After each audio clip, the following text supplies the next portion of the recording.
другие мероприятия. Все они направлены на усиление роли науки и технологий в решении важнейших задач развития общества и страны. Зал, который нас всегда радует концертами, выступлениями, лекциями.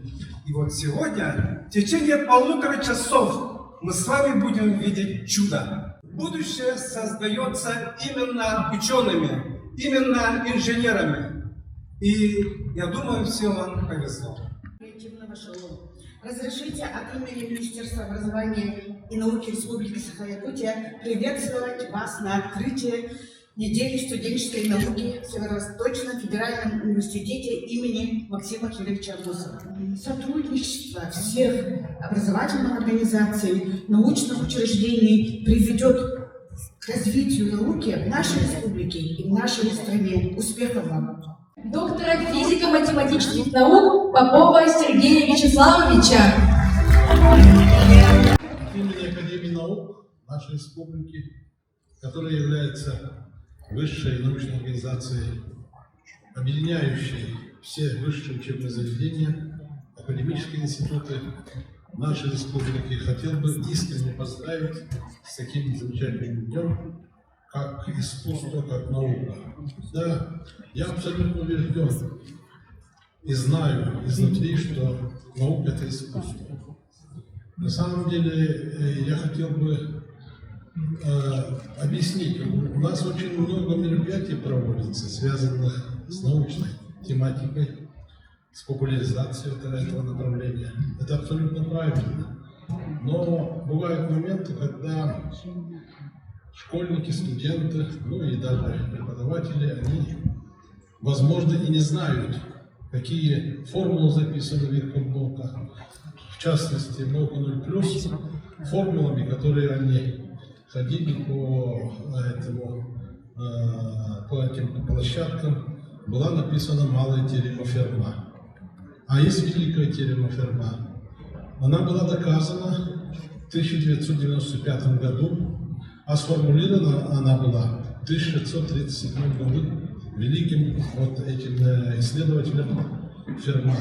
И он в свое время сформулировал вот две такие формулы, которые одна носит название малой, а другая великой. Ну, то есть великая теорема была доказана, еще раз я скажу, в 1995 году. В этом вся наука, искусство.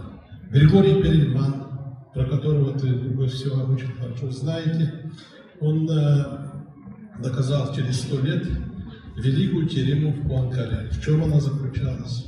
Она заключалась в том, чтобы доказать, что трехмерное компактное многообразие без края гомеоморфно трехмерному шару. Вы что-нибудь поняли? Вот в этом и вся наука. Поэтому для того, чтобы стать научным исследователем, мне кажется, надо качественно, отлично учиться, участвовать во всевозможных олимпиадах, связанных с этими тематиками, математикой, физикой, химией, биологией, информатикой. Ведь наши лучшие из лучших, они же создали великие IT-компании, которые звучат во всем мире, такие как Майтона, Драйвер. Про это все знаете. А их ведут наши лучшие выпускники, отличники и победители олимпиад. В этом отношении, конечно, сегодня наш университет, как ведущий научно-образовательный центр не только на Дальнем Востоке и на Северо-Востоке Российской Федерации. Креативное шоу «Наука как искусство Якутия» создано резидентами арт-резиденции креативных коммуникаторов. Это студенты. Студенты, которые работают над разными проектами уже давно. В 2022 году это была сфера медиа. В 2023 году мы снимали фильм. Это индустрия кино. В 2024 мы создали свое пространство. И в 2025 наконец-таки оказался театр. Так мы пробуем себя в самых различных формах для того, чтобы всегда это был момент удивления, всегда был момент прозрения, чтобы молодежь могла создавать интересные формы даже в тех сферах, которые они раньше никогда не осваивали. Всем привет, меня зовут Сивцева Инна, я из исторического факультета. Сегодня мы будем танцевать в роли Афродит на сцене, где будет исполнять девушка на флейте. И это будет очень интересное шоу, рекомендую к просмотру каждому.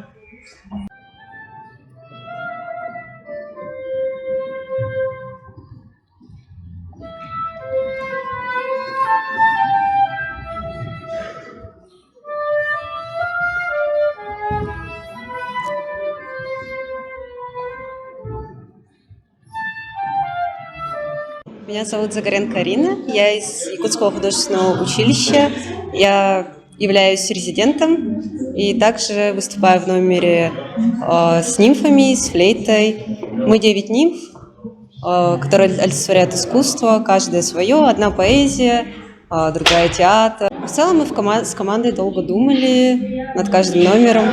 Вот одна из идей — Греция, античность. Привет, мы активисты ППОСа УФУ.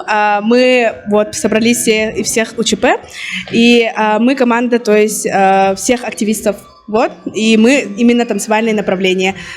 Мы этот номер сделали для студмарафона в Сочи. Вот недавно мы слетели, и мы хотим показать своей родине. Добрый день, меня зовут Нестерова Екатерина Алексеевна. Я являюсь младшим научным сотрудником Академии наук Республики Саха-Якутия. Сегодня на интересном и увлекательном мероприятии «Наука как искусство» я рассказала краткую информацию о шерстистых мамонтах и мамонтовой фауны, которые обитали несколько тысяч лет назад на территории Республики Саха-Якутия. Причин их гибели, условий формирования, вопросов, связанных с их поиском и условий формирования в различных геологических горизонтах. Жили они в суровых климатических условиях, где температура опускалась до минус 70 градусов. Но природа их не обделила. У них была толстая кожа, жир, шерсть, в сумме 30 сантиметров защитного слоя. Кто же такие мамонты? Мамонты — это были огромные гиганты. Они обитали на территории республики, в особенности в арктической территории Якутии. По экспертным оценкам, более 80% мировых запасов ископаемой мамонтовой кости сосредоточены на территории Республики Саха-Якутия.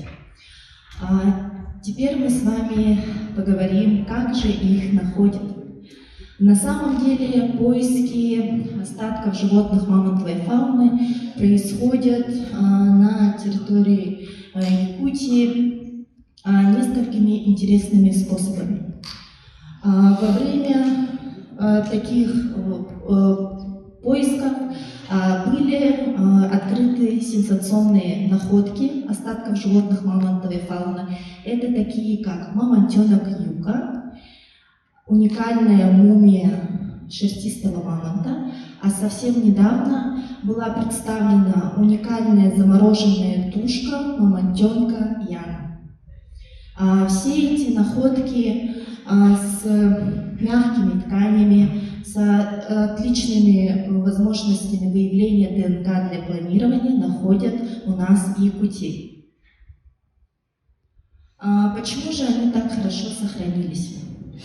Существует несколько причин гибели мамонтовой фауны.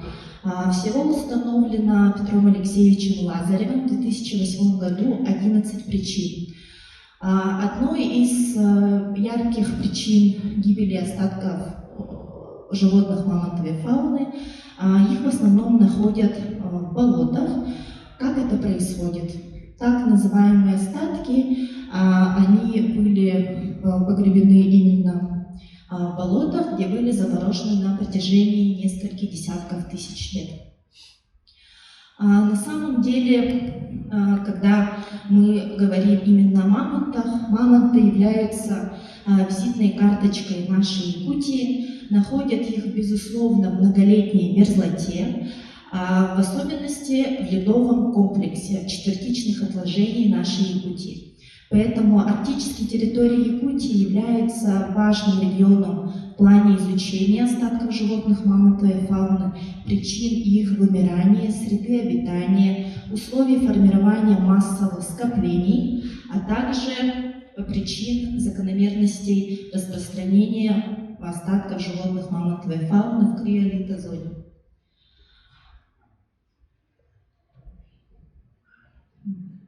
Когда мы говорим о мамонтах, также возникает вопрос темы их клонирования. Почему ученых так интересует клонирование остатков животных мамонтовой фауны? Благодаря скрещиванию гибрида мамонтов и слонов можно спустя несколько десятков лет можно представить, что по тундре будут бродить мохнатые гиганты. Почему же это так интересно и важно об этом говорить и поднимать такой вопрос?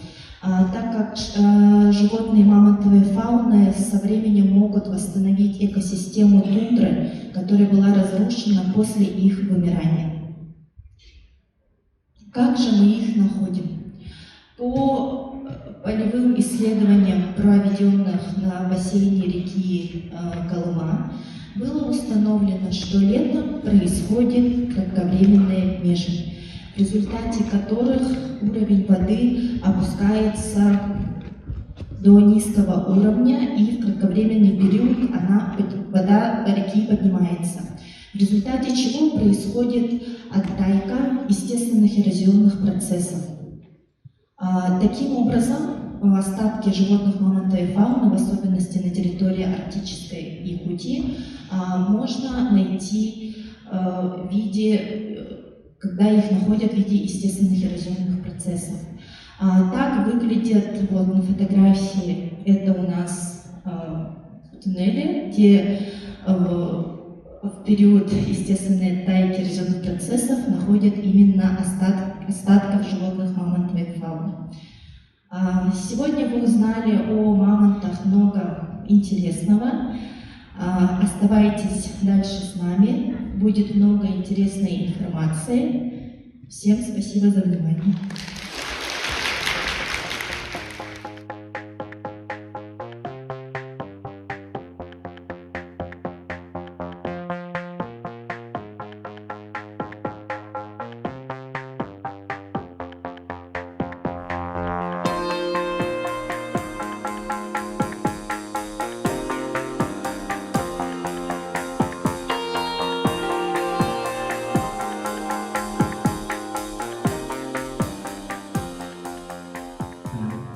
донорского органа.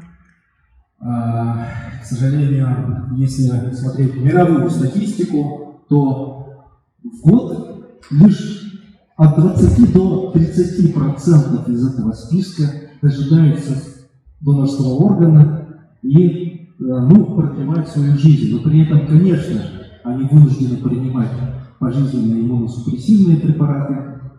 Вот. Но что говорить об остальной массе, остальной половине из листа ожидания, то они, к сожалению, умирают. Поэтому есть такие разработки, называется биоискусственная печень, которая экстракорпорально поддерживает. Вот они сейчас на экране.